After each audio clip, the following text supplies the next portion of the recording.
বাংলাদেশ থেকে এসে কলকাতা দখল করতে আসছে এক সপ্তাহ হয়েছে না। বাংলাদেশে এই মুহূর্তে যেটা হচ্ছে সেটা অবশ্যই অনভিপ্রেত। যারা চাচ্ছে যে খোলা পানিতে মাছ। তবে কি কলকাতা দখলে নিচ্ছেন ছাত্রলীগের সাবেক কেন্দ্রীয় সাধারণ সম্পাদক গোলাম রাব্বানী?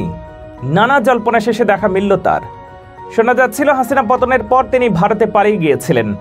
অবশেষে তাকে কলকাতা রাস্তায় দ্য ওয়াল নিউজে একটি সাক্ষাৎকার দিতে দেখা গেল।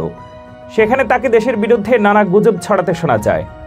গত 9 ডিসেম্বর সোমবার দ্য ওয়াল নিউজ সংবাদ মাধ্যমটি তাদের ইউটিউবে কলকাতায় অবস্থান করা বাংলাদেশিদের নেওয়া সাক্ষাৎকার প্রকাশ করে। আর সেই সাক্ষাৎকারের ভিডিওতে দেখা যায় ছাত্রলীগের সাবেক কেন্দ্রীয় সাধারণ সম্পাদক গোলাম রাব্বানীকে। সেখানে তাকে বাংলাদেশের বর্তমান সরকার নিয়ে নেতিবাচক বক্তব্য রাখতে দেখা গেছে।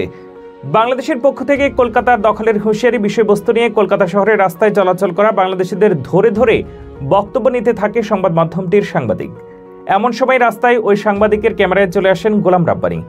যখন তার কাছে জানতে চাওয়া হয় বাংলাদেশের সংখ্যালঘুদের উপরে যে হামলার কথা শোনা যাচ্ছে তা সত্যি কিনা, উত্তরে গোলাম রাব্বানী বলেন, ঘটনা সত্যি, যা রটে তা তো কিছুটা হলেও ঘটে।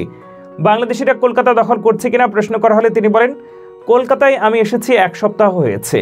বাংলাদেশে এখন যে ঘটনা ঘটছে তা গ্রহণযোগ্য নয়। যারা এই অস্থিতিশীল অবস্থা তৈরি করছে তারা ভিন্ন উদ্দেশ্যে এটি করে যাচ্ছে। 71-এর পরাজিত শক্তি ঘোলা পানিতে মাছ শিকার করতে চাচ্ছে। তারা সেই প্রতিশোধ নিতে চাচ্ছে। ভারতের প্রতি আমরা কৃতজ্ঞ, কারণ যুদ্ধের সময় তারা আমাদের আশ্রয় দিয়েছেন, সাহায্য করেছেন। সরকার পতনের পর এই পরিস্থিতিতে 71-এ যারা হেরেছিল অর্থাৎ পাকিস্তান, তারা চাচ্ছে এখন যে কোনো উপায়ে সুযোগ নিতে। এই সময় সাংবাদিক গোলাম রাব্বানীকে প্রশ্ন করেন, বাংলাদেশকে যেখানে ভারতের কাছে অনেক ক্ষেত্রে নির্ভরশীল থাকতে হয়, সেখানে বাংলাদেশে ভারতের বিপক্ষে স্লোগান তিনি কিভাবে দেখছেন। জবাবে রাব্বানী বলেন, ভারত আমাদের প্রতিবেশী দেশ। সাম্য এবং সৌহার্দ্যের মাধ্যমে আমাদেরকে বসবাস করতে হবে। ভারতের প্রতি আমরা কৃতজ্ঞ। যুদ্ধের সময় তারা আমাদের 2 কোটি মানুষকে আশ্রয় দিয়েছিল। আমাদের মধ্যে যারা প্রকৃত শান্তিপ্রিয় নাগরিক, তাদের মধ্যে এই কৃতজ্ঞতা বোধটি রয়েছে। এই সম্পর্কে আমরা সারা জীবন ধরে রাখতে চাই। আওয়ামী লীগের কর্মী সমর্থকরা বাংলাদেশে নিপীড়িত হচ্ছে কিনা জানতে চাওয়া হলে তিনি বলেন, অবশ্যই তারা নিপীড়িত হচ্ছে। সবচেয়ে বড় কথা হচ্ছে, আগে যেমন একটি কন্ট্রোল এবং স্থিতিশীলতা ছিল, এখন সেটি নেই। মানুষের জানমালের যে নিরাপত্তা, সেটি পুরোটাই ব্যাহত হচ্ছে। কোনো ধরনের ল অ্যান্ড অর্ডার এই মুহূর্তে নেই। আগে যেভাবে প্রাক্তন প্রধানমন্ত্রী শেখ হাসিনা সবকিছু ধরে রেখেছিলেন, সেটি এখন নেই। এখন যে যার মতো করে কাজ করছে। এই অনভিজ্ঞ সরকার এটি নিয়ন্ত্রণ করতে পারছে না। তবে সাক্ষাৎকারে যারা কথা বলতে রাজি হননি, তাদেরকে এক প্রকারে নাজেহাল করার চেষ্টা করেন ভারতের ওই সাংবাদিক। কথা না বলে তারা চলে গেলে বিদ্রুপ করে ওই সাংবাদিক বলতে থাকেন, ভয়ে পালিয়ে যাচ্ছেন কেন।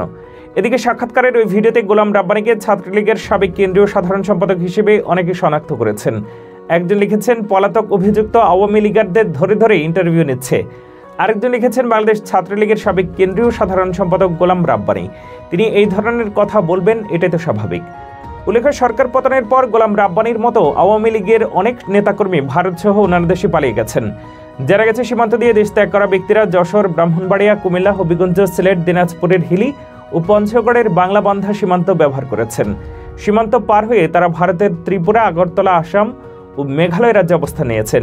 সেখান থেকে কেউ দুবাই, কেউ জার্মানি, কেউ বা যুক্তরাজ্যে পাড়ি জমিয়েছেন।